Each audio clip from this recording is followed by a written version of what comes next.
Amen. Amen. Praise God. It's a beautiful day, bright day. Because of the snow. I thank God that once more the Lord has brought me here to speak in behalf of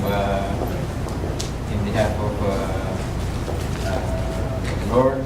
And it's a beautiful day, and I love the songs that we sang a while ago.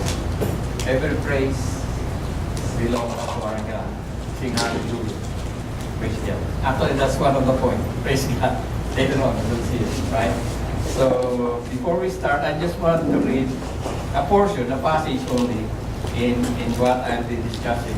Actually, from 161 to 168. But I would like request please to stand up to give honor to the reading of the Word of God. I would just try to read 165, Psalm 119, 165. And please join me as we read it. It says there, "Those who love your law have great peace, and nothing causes them to stumble." Let us pray. Our God, again, O Lord, we are blessed to be here. We have brought our steps, our feet, O Lord God, in this place so that we may honor you, sing your praises, give glory to your name. We have fellowship, O God, most of all, O Lord, to hear your word. We pray, O Lord God, for your Holy Spirit, O Lord, to work in our midst. And as I speak, O Lord, I pray that you guide my lips, O Lord, that I may speak the word of truth, and may become encouragement, O Lord God, for everyone. Pray, O Lord God, that you will bless us, O Lord God, as we fellowship and as we listen and learn from your word. We may be strengthened in our faith, O Lord God, as we grow in the faith. And this I pray in Jesus' mighty name. Amen, amen, amen. Sit down. So, actually, our topic is found in the book of Psalm 119. Actually, Psalm 119 is the longest chapter, right, in the Bible. It composes of 176 verses, right? So, if you see the structure, the structure of Psalm 19 is an acrostic psalm, meaning to say every single word that starts the psalm composes of the beginning of the letters of the Hebrew alphabet. There are 22 of them, so it starts with the letter A or Aleph. So the first 8 verses of Psalm 119, they all start with Aleph, 8, right? And then second, then third, they're all composed of 8. 8 times 22, these are 22 letters. And so the total is 176, right? So if you have a memory verse, this is a good one, right? 176 verses.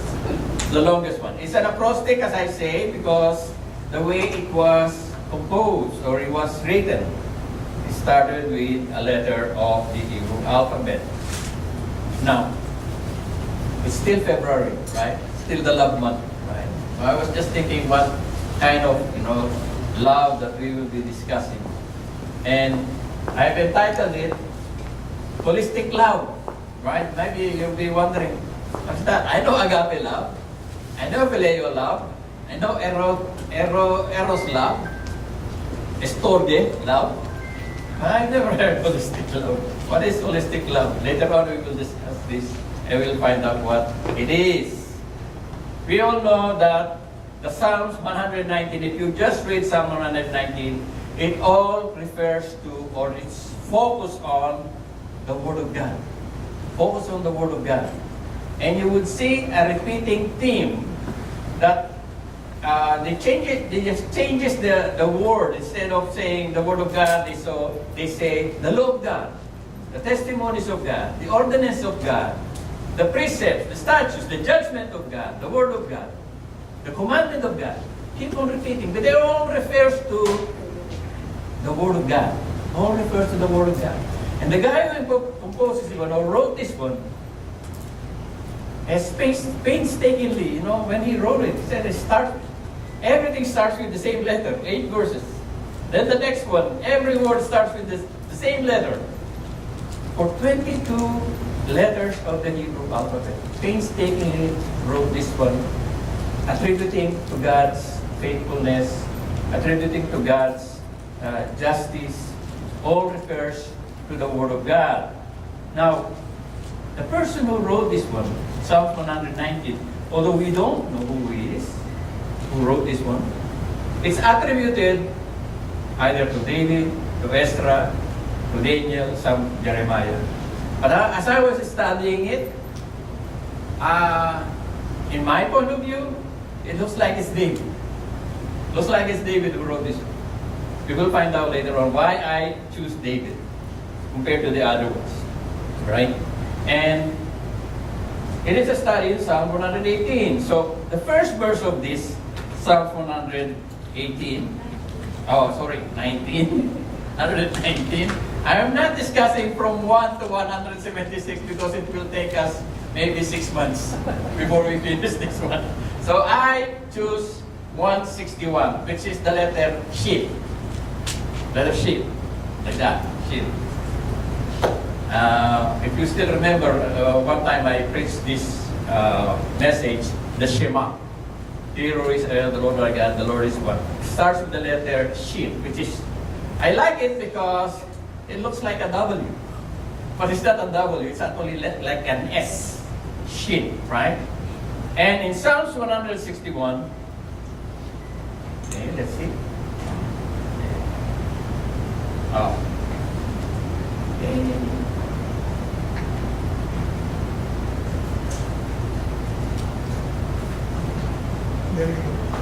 Okay? Oh, okay. You see it? Okay. We start with Psalm 161. And this is what it says. Princes persecute me without cause.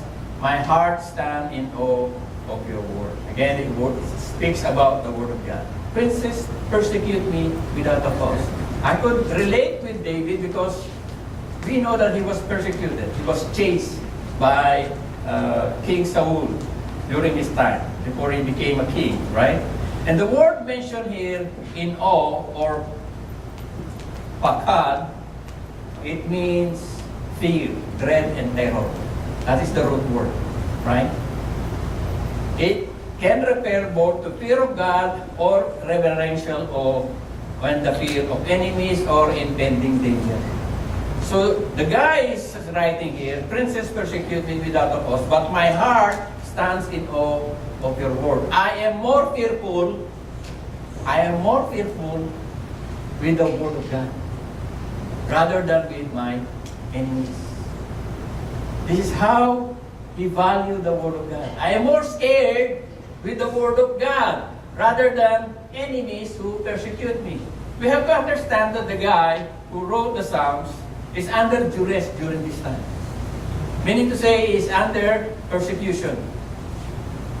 Somebody, hated him. Somebody is trying to do some harm to him when he wrote these verses, right? He's under affliction. And brothers and sisters, sometimes in our life, it's the same thing. When we are under stress or under certain trials, that's the time actually we get closer to God. Right? That's the time we pray more fervently. When you realize that you have a disease or an ailment, that's the time you are closer to God. Right? So those believers, we know that it's like that. It's like a reminder that we cling to God more when we are under persecution. That's why in those places where Christians are persecuted, I just heard a few days ago, I feel sorry that there are 70 Christians who were, they were butchered somewhere in Africa. And I know a lot of brothers and sisters of ours are in those places. It's really, really very hard, right? But the thing is, as I see here, that We get closer more to God when we experience this kind of persecutions. That's why the churches in those places, they grow faster. They go faster than here in North America, right? So the guy says, even the princes persecute me without a cause. I'm not scared of them. I'm more scared with the Word of God. Reverential awe, fear of God. The next one is, okay. Oops, sorry. Okay. It says here, yeah, this is the one I'm saying a while ago. I rejoice at your word as one who finds great spoil. Right? Why did he say that? I rejoice at your word as one finds a great spoil. What does he mean here, a great spoil? Right? He's referring to spoil of war, or booty, or plunder. You know, during those times when people fight, and you win the battle, you go to the camp of the enemy, and whatever you find there, it's yours. That's yours, right? And normally they collect it and then they divide it into, to the people who survived the war, right? So he says here, I rejoice at your word. It's compared to as one who finds great spoil, right? That's why I said, looks like this is David, because we know David is a warrior. Daniel is not a warrior, right? Ezra is a priest. Jeremiah is not a warrior. So I said, sounds more like David to me. Although the psalmist, the one who wrote, did not say that. That's one finding great spoil. But you have to understand, why did he compare to great spoil? He could have written, as one finding treasures, right? Why not just, I rejoice at your word as one finding treasure? No, it says finding spoil. You know why? Because it speaks about war. It speaks about battle, right? He was saying like, even though I will be in this kind of situation, like in battle or in war, I still rejoice in your word because I know with you there is victory. And I know after this battle, after this victory, there is reward. Okay? That's what he was saying. I rejoice in your word because I could trust your word. Right? I can rejoice, I can be glad, I can exult and jump for joy. This is what he was saying. Joy was not merely an emotional response, but a profound acknowledgement of God's goodness and provision. It's like, when the Lord Jesus said, finding the pearl of great price. When you find it, but you don't find it just like casually. Brothers and sisters, we don't find great treasures casually. Most of the treasures that, the treasure hunters, most of them spend time. There is an effort that is given to find such treasures. Even the spoil of war, you cannot have the spoil of war without fighting. You have to fight. You have to engage. So, he was saying here, I rejoice in your word. It's like finding, great spoil. And you don't get that until you engage yourself. Right? So, for us, brothers and sisters, let us focus. I know our church here is focused more on the Word. Let's focus more on the Word. Right? Spend more time. If you really love the Word of God, it's not like, I love the Lord. But you don't spend time with His Word. You cannot love God apart from His written Word. Right? Jesus is the Word, right? The beginning was the Word was God, and the Word was God. Jesus is the living Word. But He's not here. He's in heaven. And the one left to us is the written Word. Right? The written Word of God. So we should spend more time in reading and studying the Word of God. So I rejoice at your Word. Next one. This is another one. Psalm 119:163, I hate and despise falsehood, but I love your law. This is a contrast, right? Love and hate, right? You cannot love the Word of God, at the same time love evil as well, or love something that is false, right? I was watching Christian Prince, if you know Christian Prince.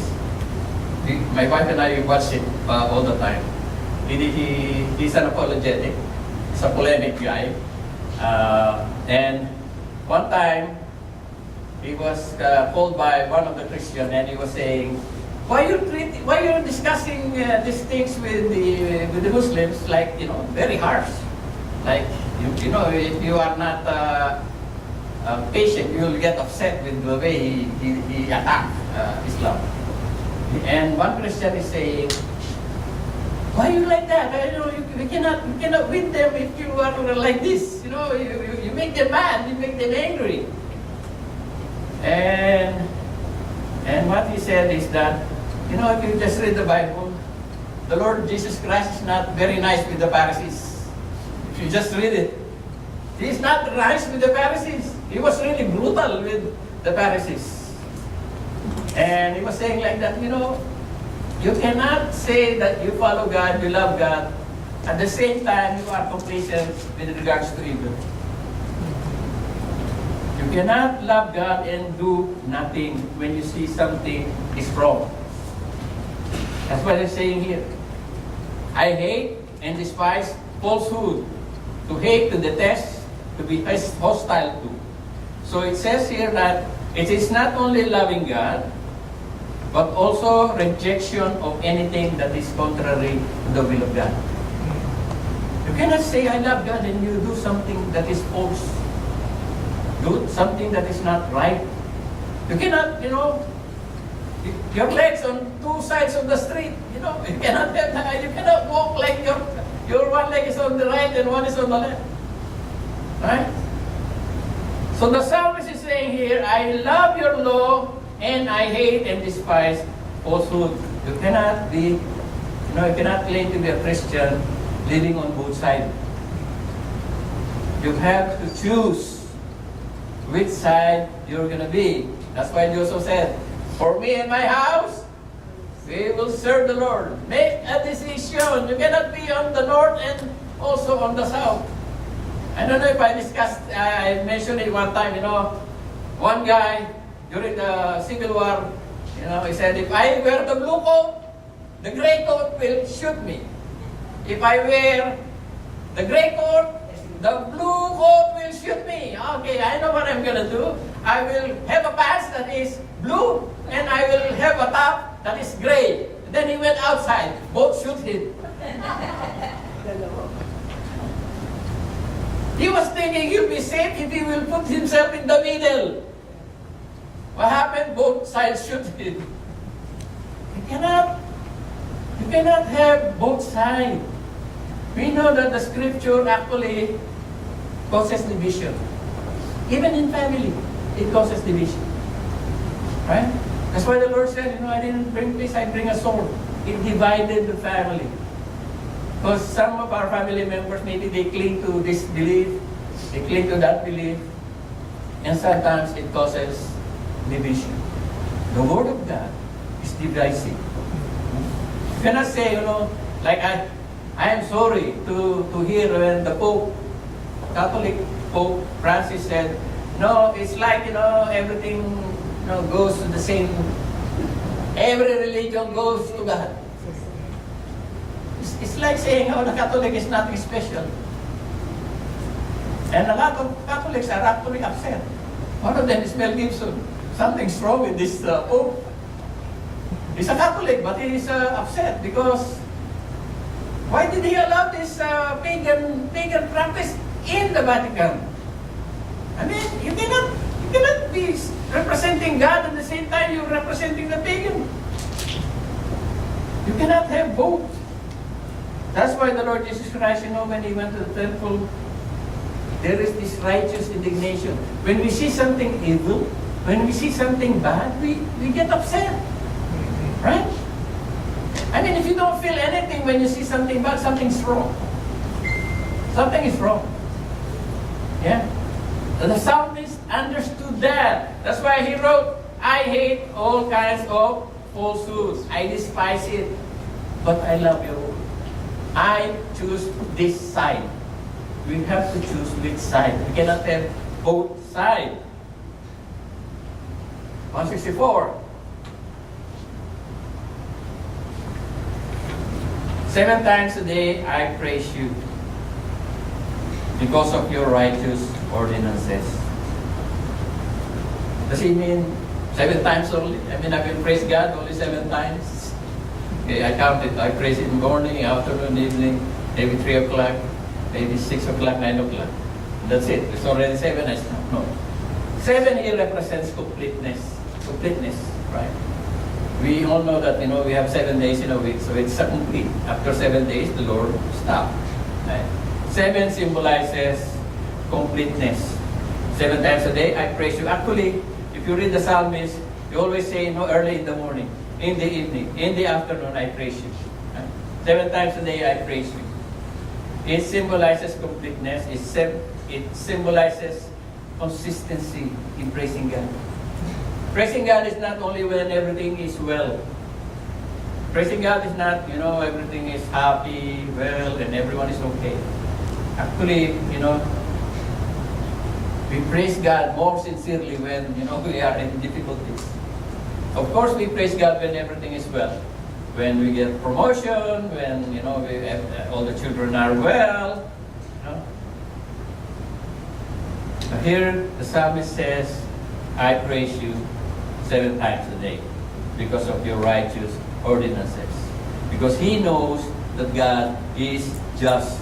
That's the one we said a while ago, sang a while ago. Give praise to our God, right? Hallelujah. The word is actually in Hebrew is halal. Halal. That's where we got the word hallelujah, right? So the root word is halal. It means to praise, to boast, to shine, to celebrate, and to glory. The act of praising God was not only a personal expression of faith, but also a communal activity. Meaning to say, we can praise God in our own personal way, maybe at home, right? But in the Hebrew practices, there is a communal. Sometimes, the Lord instructed the Israelites, 3 times in a year you have to gather. Right? It's a communal thing, like what we do now. We praise God as a family. We praise God as a community.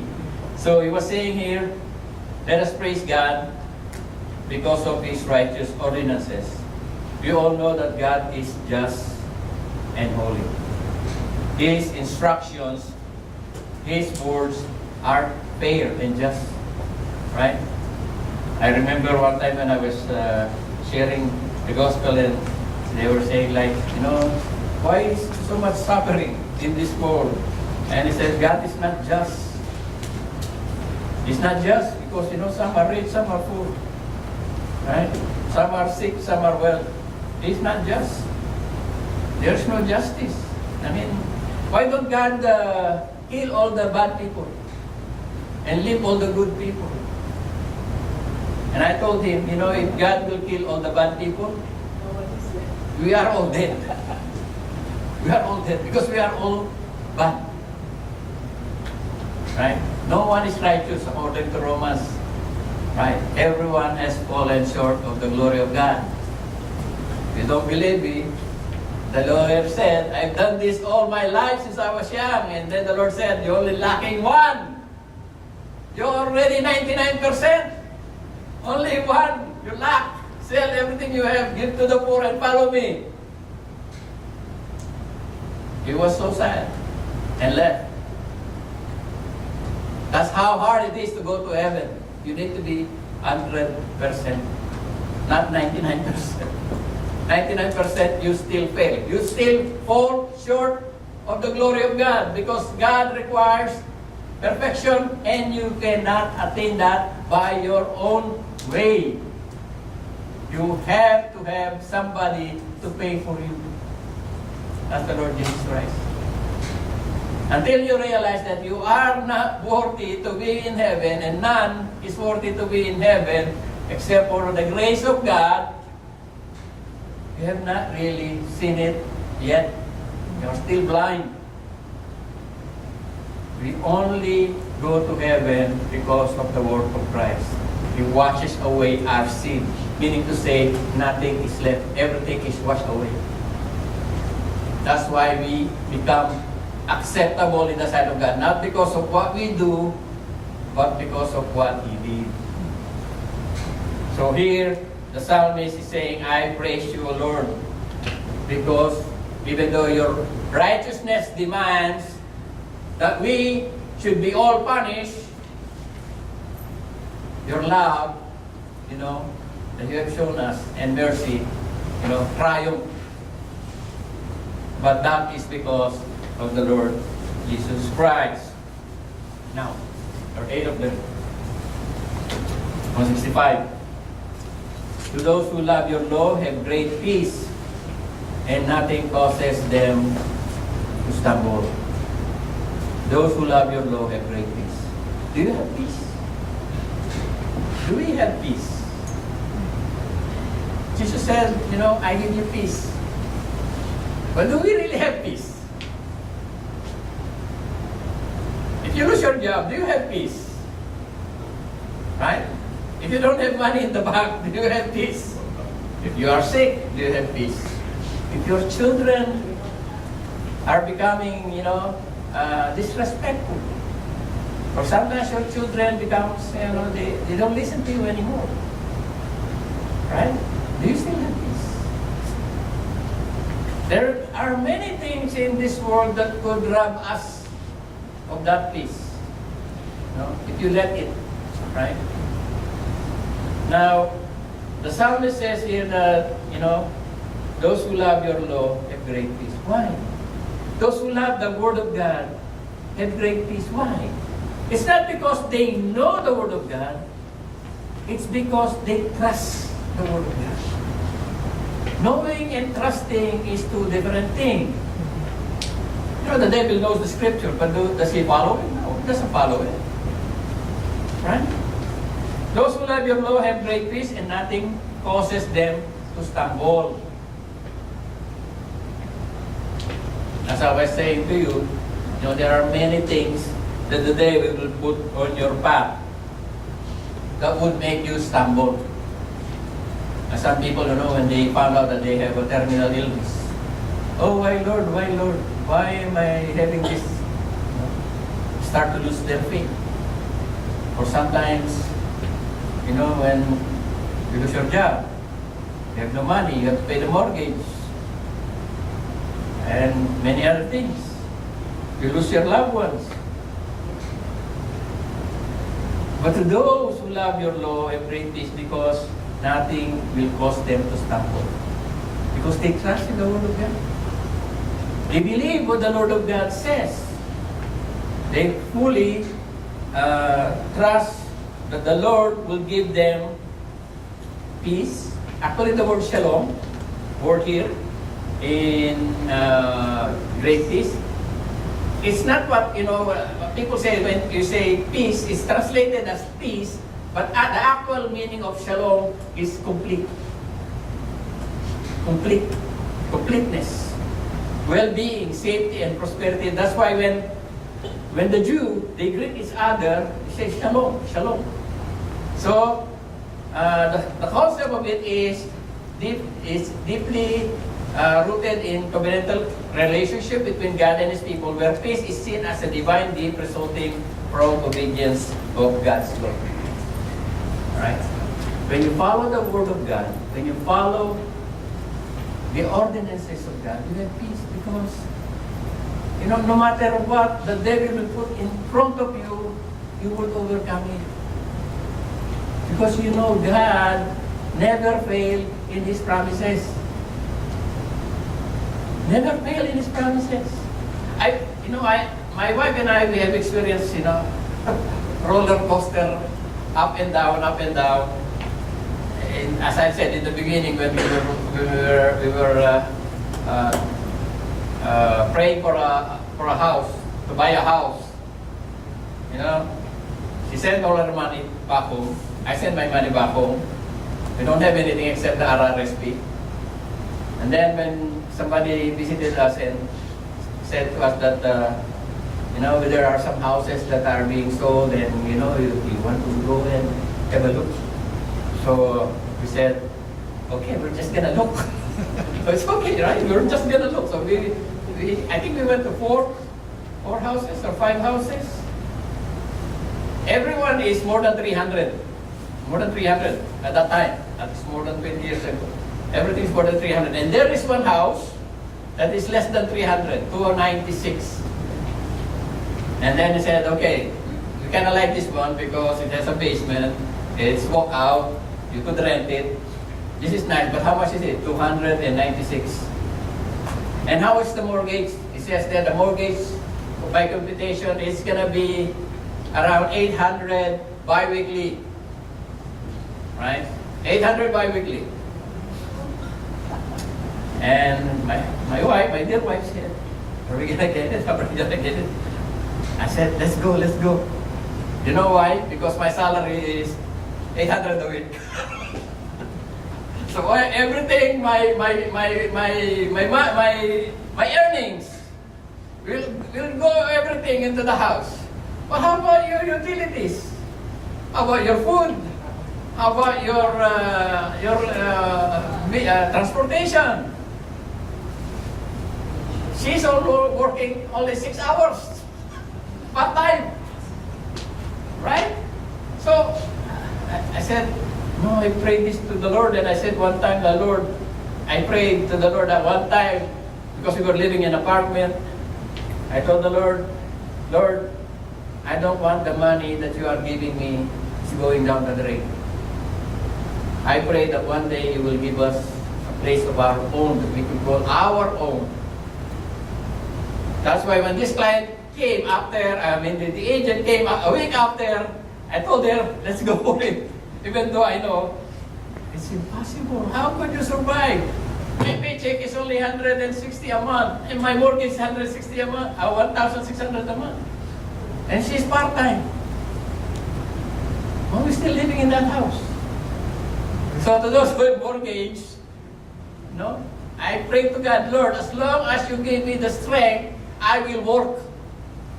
But I will not work 2 jobs. I will not work 2 jobs. I never work 2 jobs. Ouch. Okay? That's me. For you, I don't know how you deal with the Lord. But for me, I said to the Lord, I will not work 2 jobs in order to pay this.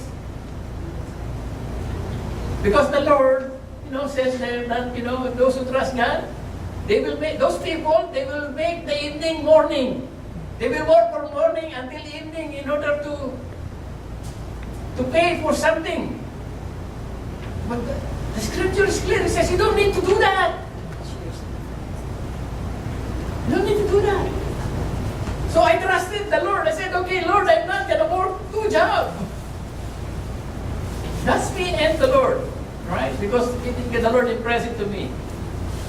And we have so much up and down. My wife and I, many up and down. The only thing I thank God is, this is my prayer to the Lord ever since, this is my prayer to the Lord. I said, the Lord, my priority is our health. Just give us good health and we will work. And we will have livelihood. We will have income. We will have money. All I pray is just give us good health. I don't care if you give me this much salary. I don't care if you give me that less.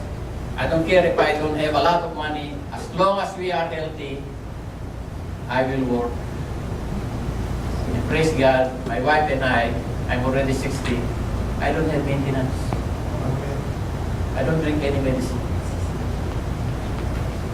So my doctor always say, your sugar is borderline since 2002. It's still borderline. It's already 2025. Says your sugar is borderline since 2002. Always borderline. And I praise God. I know, we grow old. But I told my doctor, as long as we can delay, but the Lord will be the one who will take care of it. You don't need to be worrying about it. Right? To those who love your law have great peace because we trust in God. Not only in the mind, we have to act on it. You know, if we just know it in the mind and we don't practice it, we will never see the miracles of God. You have to communicate with the Lord. Lord, this is what you said. I trust you. My wife and I said, oh, we're going to go negative, we're going to go negative. I said, no, we're not going to go negative. And we never went to negative. Sometimes we reach almost zero, but never negative. So, that's God is faithful. God is faithful. If you trust the Lord, the Word of God, you will have peace. You don't need to worry, oh, I don't have money. Oh, I'm sick. Oh, this and that. Trust the Word of God. Because God never lies. And God keeps on saying, is there anything difficult for me? Is there anything that I have promised that I never fulfilled? None. None. Zero. The Israelites said, oh, how can you give us meat in this wilderness? Nothing. He said, he will eat it for 1 month. Did it happen? Yes. He said, the quail, they eat it for 1 month. Meat. Until they get tired of it. In the wilderness. He said, this is the desert. Where is the water? Where is the water? Here you go the water. From the rock split, water came out. It's not in the Old Testament only. Even now, God can make a way. Just trust God. Believe in His Word. He never fails. And you will have peace. Even with your children. You know, when you have challenges with your children, I believe every parents who have teenagers can relate. You know? I am thankful with those children who doesn't give their parents too much trouble. But most of the time when kids reach a certain age, there is a certain age that they are smarter than you. And sometimes I wonder, I tell them, oh, this is the peak of your smartness. This is the time for you to leave the house. You will never reach this stage again because after this it will decline. This is the top. You know, when you know everything more than your parents, this is the time to leave the house. Because this is the time that you're the smartest.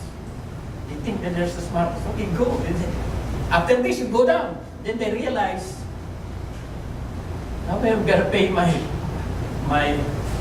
cell phone. How can I eat? What's my transportation, my clothes, my rent? You know how much rent nowadays? A room. You have to work twice to pay for your room. So the people who love the law of God, you know, they have great peace. Leave it to God. Pray, pray, pray for your children. Your children, your loved ones. Pray for them. Pray that the Lord will make a way. Sometimes the more we push our children, the more they resist. Sometimes, you know, as a parents, we want them, okay, I think if I can force them to go to church, they would change, or they would, sometimes it's us. Because of course we want the best for them. Right? We don't want them going astray. So we do our job. But sometimes, in our eagerness for them to know the Lord, it affects negative on them. Right? So, pray. Right? You have to pray for them. Right? I pray for my kids. I leave it to God. Leave it to God. Do your job and leave the rest to God.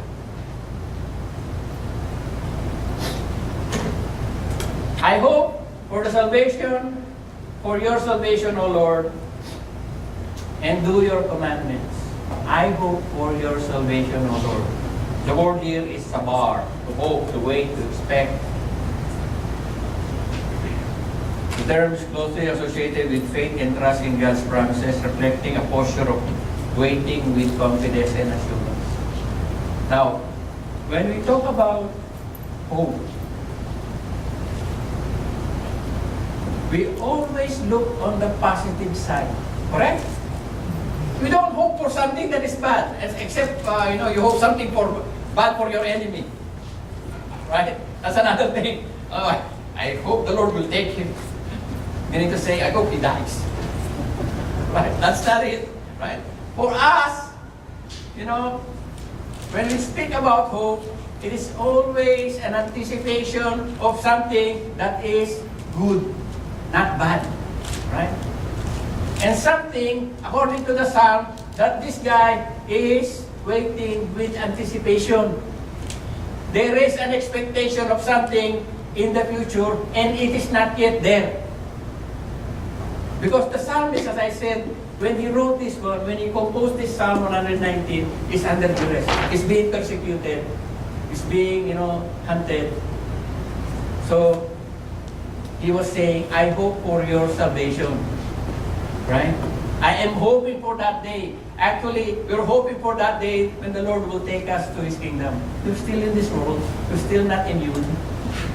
We still face problems in our lives. But we hope for that day that the Lord will come with great anticipation. There is always something positive we look forward, right? And this is what the psalmist is hoping for that day. The time will come when the Lord will take us home. This is not our home. This is just our temporary dwelling. We're like in the wilderness. We have not reached the promised land yet. So there is confidence and assurance as God has promised that He will save us. Actually, technically, we are already saved. It's just the final, when we are with Him in heaven, that we are waiting for that great day.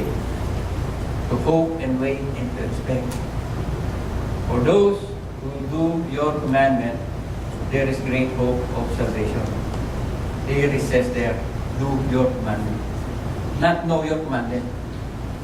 Right? It's not enough to know the Word of God. We have to do the Word of God. Right? The blessing comes from obedience, not knowing. The blessing of God is released when we obey His Word. We study the Word of God. Why do we study it? So that we may know it? No. We study it so we may live it. Learn and live it so that we may reap the benefit of obedience. But if we don't obey, what are we going to reap? Nothing. It's just head knowledge. We don't apply it. As I mentioned last time, right, in my message, right? The disciples, they already know a lot of things. They hear.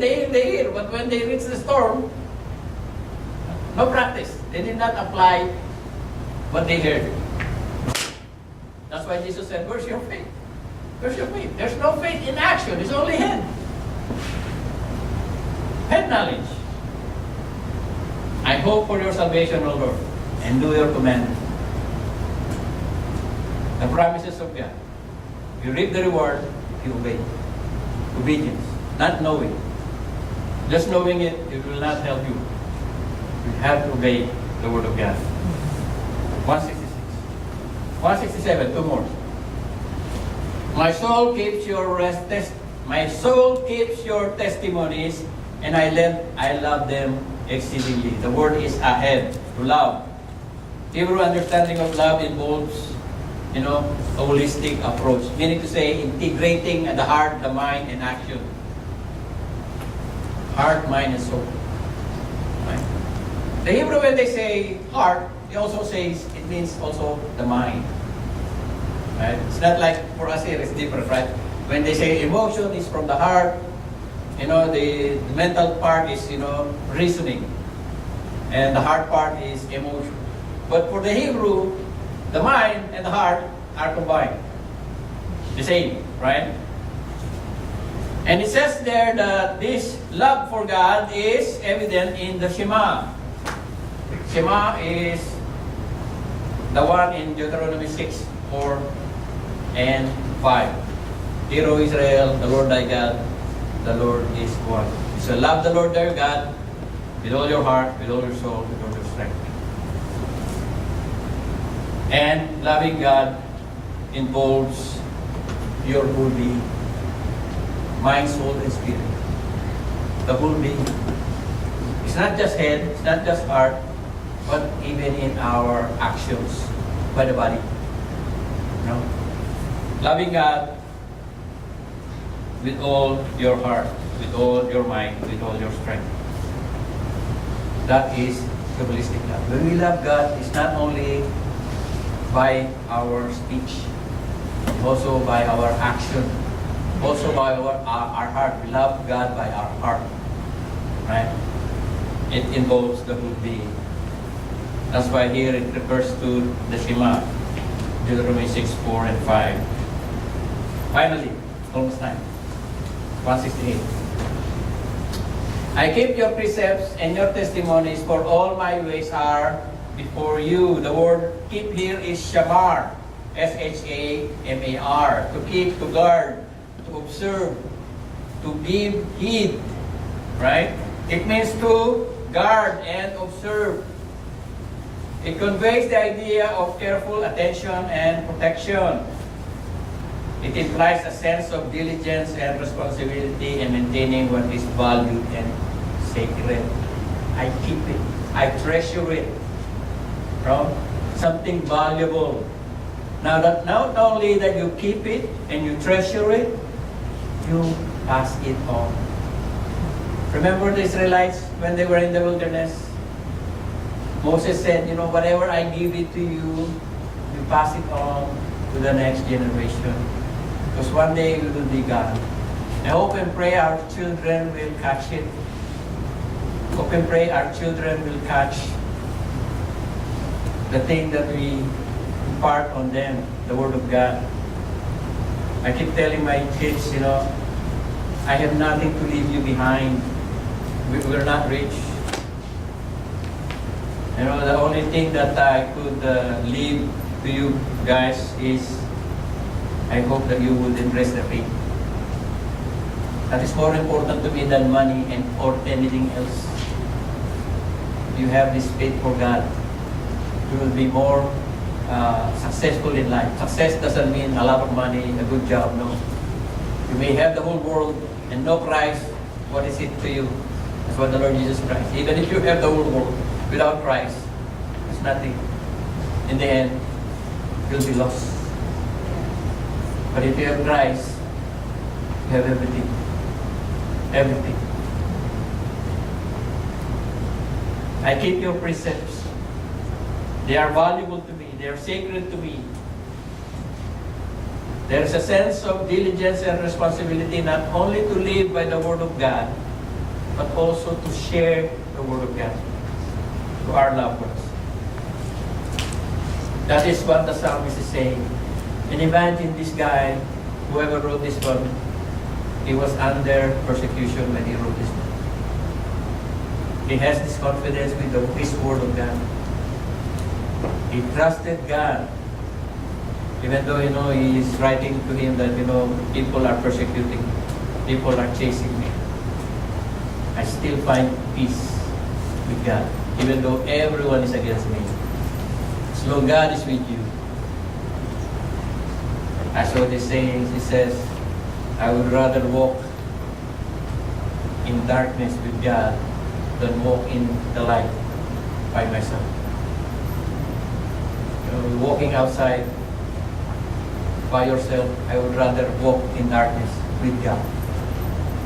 There are many instances in the Bible wherein The Lord doesn't remove the problem.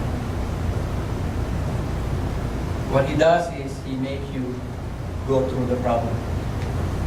He is with you while you walk through the problem. Not away from the problem, but through the problem. There are some problem that you have. You trust God, the Lord will walk you through it. But because, people, mankind, humans, they have this sense of, what do you call it? Survival instinct. Everyone has survival instinct, They always want to be safe. And there's problem, they avoided it. And that's only rational, when there's an accident, you avoid it. But what I mean is, sometimes in our life, we have some trials. Even when we do what is right, we still experience problems. But the Lord allowed those things for us to grow. There is a reason. If you trust God, just trust the Lord. Trust God. The last one. The Shema. You shall love the Lord your God with all your heart, with all your soul, with all your mind, with all your being. I know it's difficult, but that is what the Lord says. We have to love our God with our whole being, with our actions, with our speech, with our words, with our heart, with our mind. If you just let the Lord work in your life, just yield, the Lord will do it as He has promised. He upholds us with His mighty right hand. And there is nothing difficult for God to accomplish in our life if we just yield and obey. Let us pray. Father God, again, Lord, thank you for reminding us of the truth of your word, O God, that is reliable, trustworthy, O God, and you have never failed us. With all your promises, O God, not one is not accomplished. Anything that you have said has been fulfilled, O God. And I just pray, O Lord, that you would open our eyes, that we may completely trust you in every circumstances in our life. We know that you are in control. And if you have let us, O Lord God, pass through, Lord, the valley of shadow of death, as David said, I shall fear no evil, because thou art with me. Thy rod, thy staff, they comfort me. And we thank you for that. And we pray this mighty name. Amen.